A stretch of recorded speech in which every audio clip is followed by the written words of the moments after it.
किसान के सवाल ने दी बीरबल को चुनौती। किस्सा शुरू होता है। दिल्ली दरबार में उस दिन कुछ ज्यादा ही रौनक थी। सुबह की धूप संगमरमर के फर्श पर ऐसे चमक रही थी मानो सोने की चादर बिछ गई हो। अकबर बादशाह अपने शाही सिंहासन पर विराजमान थे, दाईं ओर सेनापति, बाईं ओर वजीर और सामने हमेशा मुस्कुराता हुआ बीरबल। दरबारियों की जुबा पर सिर्फ एक ही चर्चा थी, आज क्या हुक्म फरमाएंगे बादशाह सलामत। तभी दरबार के दरवाजे पर एक सख्त आवाज गूंजी, दरबार में किसान हाजिर हो। सबकी नजर उस ओर मुड़ी। मैले कुचैले कपड़े, धूल भरे पैर, कंधे पर एक पुरानी पोटली, लेकिन चेहरे पर शेर जैसी बेखौफी। बादशाह ने इशारा किया, आगे बढ़ किसान, क्या अर्ज है। किसान ने झुककर सलाम किया मगर आवाज में कंपी नहीं, आग थी। किसान का अनोखा सवाल। किसान, हुजूर, मैंने पूरी जिंदगी हल चलाया, खेत सींचा, भूखों को अनाज दिया, मगर आज तक समझ नहीं पाया कि असली राजा कौन होता है। वो जो सिंहासन पर बैठा हो, या वो जो खेत जोतकर सबकी पेट भरता हो।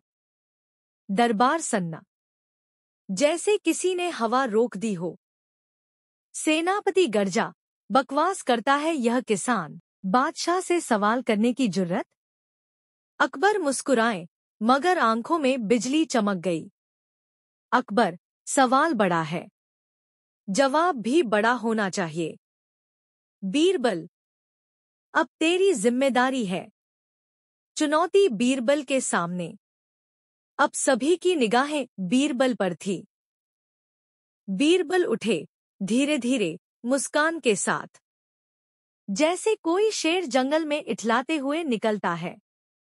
बीरबल, किसान भाई, तुम्हारा सवाल सिर्फ सवाल नहीं, आग का दरिया है। मैं उतरूंगा, पर एक शर्त पर। किसान, क्या। बीरबल, तुम मेरे साथ चलोगे और हर जवाब को अपनी आंखों से देखोगे, सिर्फ सुनोगे नहीं। किसान राजी। बादशाह ने इजाजत दी। सारे दरबारी उत्सुकता में पीछे पीछे। बीरबल का पहला पड़ाव, खेत। वे सब किसान के खेत पहुंचे। मिट्टी नम थी और किसान ने हाथ में हल उठा लिया। बीरबल, बोझ कितना है। किसान, मुस्कुराकर, इतना कि कमर टूट जाए, लेकिन दिल भरे रहता है। बीरबल, तो राजा कौन, जो कुर्सी पर बैठे या जो कमर तोड़कर भी खुश रहे। किसान चुप। सेनापति के माथे पर बल। दूसरा पड़ाव, महल का रसोई घर। बीरबल सबको महल ले गया, रसोइयों को बुलाया। बीरबल, अरे भाई, अगर किसान अनाज न उगाए तो तुम क्या पकाओगे। रसोइये, हुजूर, खाली बर्तन चमकाते रहेंगे। दरबारियों में हंसी, मगर किसान के गाल गौरव से चमक उठे। तीसरा पड़ाव, शाही अस्तबल। घोड़े, हाथी, ऊंट सब पंक्तिबद्ध खड़े। बीरबल, सिपहसालार साहब, अगर किसान चारा न उगाए तो आपके घोड़े दौड़ेंगे। सेनापति, मन मारकर, नहीं, मैदान खाली रह जाएगा। अंतिम फैसला, दरबार में लौटकर। सभी फिर से सिंहासन के सामने। अकबर, तो बीरबल, अब फैसला सुनाया जाए। बीरबल आगे बढ़ा और किसान के कंधे पर हाथ रखा। बीरबल का ऐतिहासिक फैसला। बीरबल, ऊंची आवाज में, बादशाहत सिर्फ ताज पहनने से नहीं होती। रोज कमाकर दूसरों का पेट भरने वाला भी राजा है, पर सबसे बड़ा राजा वो है जो सिंहासन पर बैठकर ऐसे किसानों के हक की रक्षा करे। फिर उसने अकबर की ओर देखा, हुजूर, आप राजा हैं, क्योंकि ये किसान मेहनत करता है और आप उसकी मेहनत को सुरक्षित रखते हैं। आप दोनों एक दूसरे के बिना अधूरे हैं। राजा वो नहीं जो ऊपर बैठे, राजा वो है जो सबको उठाए। दरबार गूंज उठा। वाह बीरबल, सच्चा फैसला। जय किसान। अकबर ने अपने सिंहासन से उठकर किसान को गले लगाया। अकबर, आज से हर किसान शाही मेहमान होगा। किसान की आंखों में आंसू, मगर सिर ऊंचा। कहानी की सीख। ताकत सिंहासन की नहीं, सेवा की होती है। जो कमजोर को सहारा दे, वही असली राजा होता है। और याद रखना, हल चलाने वाला हो या राज चलाने वाला, दोनों बराबर तभी हैं जब एक दूसरे की इज्जत करें। अगले ही दिन, जब सूरज निकला भी न था, बीरबल के दरवाजे पर किसी ने जोर से दस्तक दी। ठुक ठुक ठुक। बीरबल ने आंखें मलते हुए दरवाजा खोला। सामने वही किसान खड़ा, पर इस बार उसके चेहरे पर पहले वाली विनम्रता नहीं। कुछ तेज था, जैसे भीतर कोई तूफान पल रहा हो। बीरबल मुस्कुराकर, अरे किसान भाई, फिर सुबह सुबह सवाल लेकर आ गए क्या? किसान गंभीर स्वर में, कल आपने कहा राजा वो है जो सबको उठाए। लेकिन अगर राजा ही किसी को गिराने लगे तो? बीरबल की आंखें हल्की सिकुड़ी। ये मामला गहरा है। दरबार फिर सजा। फिर से वही दरबार, वही रोशनी, वही शाही ठाठ। पर इस बार दरबार में एक अजीब सा सन्नाटा था, क्योंकि किसान ने ऐलान कर दिया था, आज मैं बीरबल को नहीं, बादशाह को चुनौती दूंगा। सेनापति दहाड़ा, ये बगावत है। अकबर ने हाथ उठाकर सबको शांत किया। अकबर, बोल किसान, क्या कहना चाहता है? किसान ने जेब से फटे पुराने सिक्के निकाले और जमीन पर फेंक दिए। किसान, ये देखो हुजूर, ये वही सिक्के हैं जो मेरा अनाज खरीदने वाले सौदागरों ने दिए। इनमें से आधे तो नकली निकले। अकबर, भौहें चढ़ाकर, तो इसमें मेरी क्या गलती? किसान, सीधे, रोज हम भूखे मरे और आप कहें मेरी गलती नहीं? अगर हम किसान आपकी प्रजा हैं, तो हमारी तकलीफ भी आपकी जिम्मेदारी है। दरबार सन्नाटे में डूब गया। बीरबल का खेल शुरू। बीरबल आगे बढ़ा और जमीन से सिक्के उठाए। बीरबल, हुजूर, अगर इजाजत हो तो आज एक सिक्का दरबार में फैसला करेगा। अकबर ने सिर हिलाया। बीरबल ने एक नकली सिक्का दिखाते हुए कहा, जिस सिक्के पर बादशाह की तस्वीर हो, पर उसका वजन झूठा हो, उसे क्या कहेंगे, राजा या धोखेबाज? अकबर हक्का बक्का। सेनापति के गले से आवाज न निकले। किसान मुस्कुराया। अब बीरबल की चाल समझ आया। फैसला राजा का भी इम्तिहान होता है।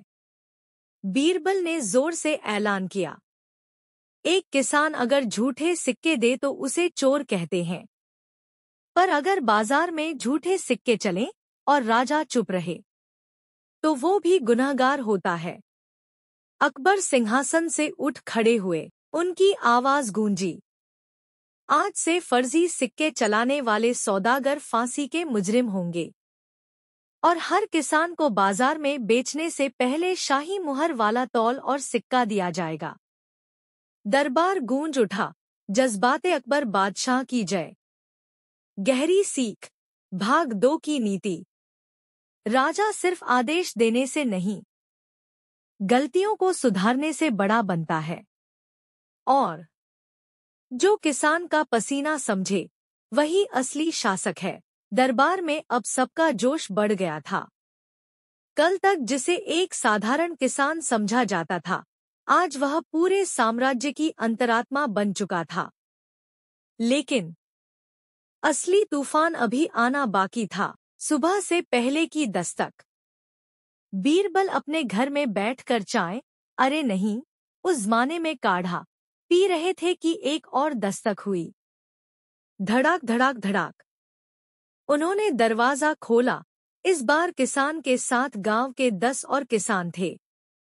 सबके हाथ में कोई न कोई राशन की थैली, टूटी फटी लाठी या सूखे अनाज की मुट्ठी।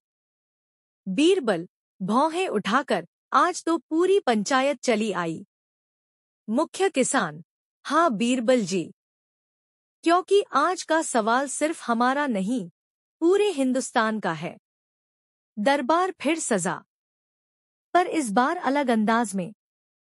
इस बार किसान अकेला नहीं आया था, साथ में औरतें भी थीं, बच्चे भी, बूढ़े भी। पूरा माहौल किसी अदालत जैसा नहीं, किसी जनसभा जैसा था। अकबर ने सबको बैठने का हुक्म दिया। अकबर, कहो किसानों, अब क्या अर्ज है? सबसे बुजुर्ग किसान आगे आया।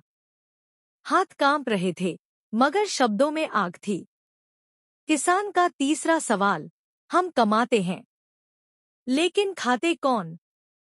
बुजुर्ग किसान, हुजूर, हम खेत जोतते हैं, अनाज उगाते हैं, लेकिन बाजार में हमारा अनाज सबसे महंगा बिकता है और घर में सबसे सस्ता खाना हमी को मिलता है।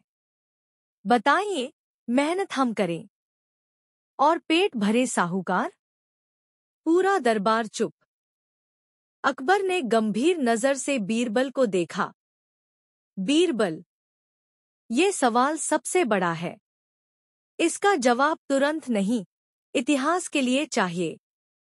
बीरबल की लीला, किसान को राजा बनाओ। बीरबल खड़ा हुआ। बीरबल, अगर इजाजत मिले तो आज एक दिन के लिए राजा बदलते हैं। पूरे दरबार में खुसर-पुसर, ये क्या पागलपन है? बीरबल, आज एक किसान बैठेगा सिंहासन पर और बादशाह चलेंगे खेत में। अकबर हंसा, मंजूर। अद्भुत दृश्य, किसान बना शाही राजा। एक साधारण किसान को शाही सिंहासन पर बैठते देख दरबारी कांप उठे। किसान के सिर पर शाही पगड़ी रखी गई, हाथ में राजदंड। बीरबल, अब हुक्म फरमाइए महाराज। किसान, पहले हिचकिचाते हुए, क्या मैं सच में कुछ भी हुक्म दे सकता हूँ? अकबर, हंसकर, अब तुम राजा हो, हम सब तुम्हारी रियाया। किसान ने 3 हुक्म दिए। पहला, आज से किसान अपना अनाज खुद बेचेगा, किसी दलाल के जरिए नहीं। दूसरा, बाजार में जो अनाज बेचे, उसका दाम किसान ही तय करेगा। तीसरा, कोई भी साहूकार अगर किसान का कर्ज बढ़ाए, तो पहले उसे 3 दिन खेत में मजदूरी करनी होगी। पूरा दरबार तालियों से गूंज उठा। जय किसान राजा की। बीरबल ने कहा, अब फैसला हो गया। बीरबल, लो हुजूर, ये रहा सबसे बड़ा जवाब। राजा वो नहीं जो सिंहासन पर बैठे, राजा वो है जिसके फैसले से भूखा इंसान भूखा न रहे। अकबर मुस्कुराए और फिर उन्होंने किसान के चरण छुए। अकबर, आज तुमसे मैंने राजसी नहीं, मानवता सीखी है। भाग 3 की सीख। सत्ता बदलने से नहीं, सोच बदलने से राज बदलता है। और अगर कभी राजा और किसान एक दूसरे को समझ जाएं, तो धरती पर स्वर्ग उतर आए। किसान को एक दिन के लिए राजा बनाकर अकबर बादशाह अपने महल लौटे। मगर उस रात अकबर को नींद नहीं आई। इतनी बड़ी सल्तनत संभाली, पर कभी ये न सोचा कि अनाज उगाने वाले हाथ दुखते कैसे होंगे। सुबह होने से पहले ही अकबर ने एक अनोखा फैसला किया। सूर्योदय से पहले की हलचल। मगर अकबर ने किसी को बताया नहीं, ना सेनापति कोडोट, ना बीरबल कोडोट, ना रानी जोधा को। उन्होंने एक साधारण किसान का कुर्ता पहना, सिर पर फटा हुआ पगड़ी का कपड़ा लपेटा और चोरी छिपे निकल गए सीधे खेतों की तरफ। खेत में अकबर। एक किसान अपने खेत में बैल जोत रहा था। अकबर जाकर उसके साथ खड़ा हो गया। अकबर, भाई, मदद चाहिए? किसान, हंसकर, मदद? तुझे हल पकड़ना आता भी है? अकबर, मुस्कुराकर, नहीं आता, पर सीख सकता हूँ। किसान ने उसे हल थमा दिया। अकबर की असली परीक्षा जैसे ही अकबर ने हल उठाया, कमर झुक गई, पसीना टपकने लगा, मिट्टी पैरों से चिपकने लगी। बैल कभी तेजी से भागते, कभी रुक जाते। किसान हंसता हुआ बोला, अरे भाई, ये सिंहासन नहीं, ये जमीन है, इसे झुककर सलाम करना पड़ता है। अकबर हांफते हुए बोला, अब समझ आया। रियासत चलाना आसान है, पर रोटी कमाना मुश्किल। दोपहर, छाव के नीचे, जब सूरज सिर पर आ गया, तो किसान और अकबर एक पेड़ के नीचे बैठ गए। किसान ने अपनी पोटली से सूखी रोटी और प्याज निकाला। अकबर को देखकर बोला, खा ले भाई। अकबर ने एक निवाला लिया, मगर उसके होंठ कांप गए। अकबर, इतनी सूखी रोटी कैसे खा लेते हो? किसान, मुस्कुराकर, जब पसीने से भीगी हो, तो वो रोटी नहीं, इनाम होती है। अकबर की आंखों में नमी भर आई। बीरबल की एंट्री उधर महल में हड़कंप मचा था। बादशाह गायब, सेनापति घबराहट में था। तभी बीरबल मुस्कुराया, हुजूर खेत में होंगे, चलो। असली सच सामने। जब बीरबल और दरबारी खेत पहुंचे, तो देखा अकबर हल पकड़े हुए है। सारे दरबारी दंग। सेनापति ने आवाज लगाई, बादशाह सलामत। अकबर मुड़ा। किसान भी डर गया। बीरबल धीरे से बोला, हुजूर, अब समझ में आया? अकबर ने सिर झुकाया। ऐलान है अकबर। दरबार में लौटकर अकबर ने आधिकारिक फरमान सुनाया। आज से किसान सिर्फ प्रजा नहीं, देश की रीढ़ कहलाएगा। और हर साल हम एक दिन खेतों में मजदूरी करेंगे, ताकि याद रहे रोटी यूं ही नहीं आती। पूरा दरबार गूंज उठा। खुदा की कसम, आज बादशाह ने तख्त नहीं, दिल जीता है। भाग 4 की सीख, दिल से लिख लो। दूसरे के दर्द को समझने का एक ही तरीका है, खुद उनकी जगह चलकर देखो। और जिस राजा को गरीब की थाली का स्वाद पता हो, उसे खुदा भी सलाम करता है।